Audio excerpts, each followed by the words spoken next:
You probably heard this one before, right? Maybe you've even thought it when you see someone struggling with something that looks so simple to you.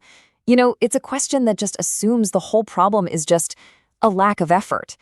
But what if the real issue is something we can't see at all?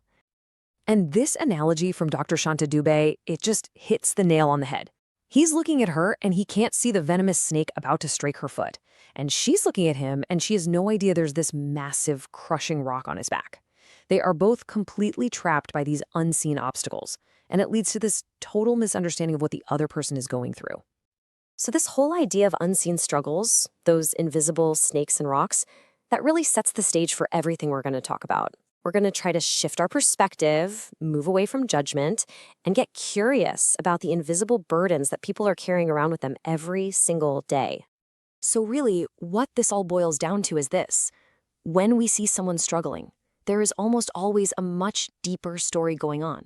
It is so rarely about a failure of willpower. It's about trying to get through a world that's just filled with invisible snakes and rocks. Okay, so how does this actually happen? How do these early struggles leave such a deep, lasting mark? Well, let's dive into the science and see how trauma actually impacts our biology and our behavior. Okay, look at this number, 62%. I mean, just let that sink in for a second.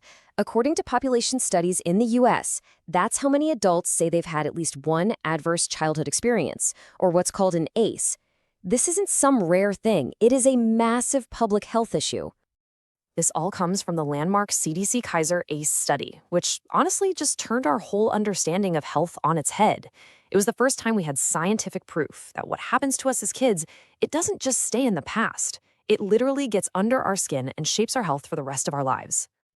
And what we're looking at here is basically the roadmap of how this happens. The ACEs pyramid shows this domino effect.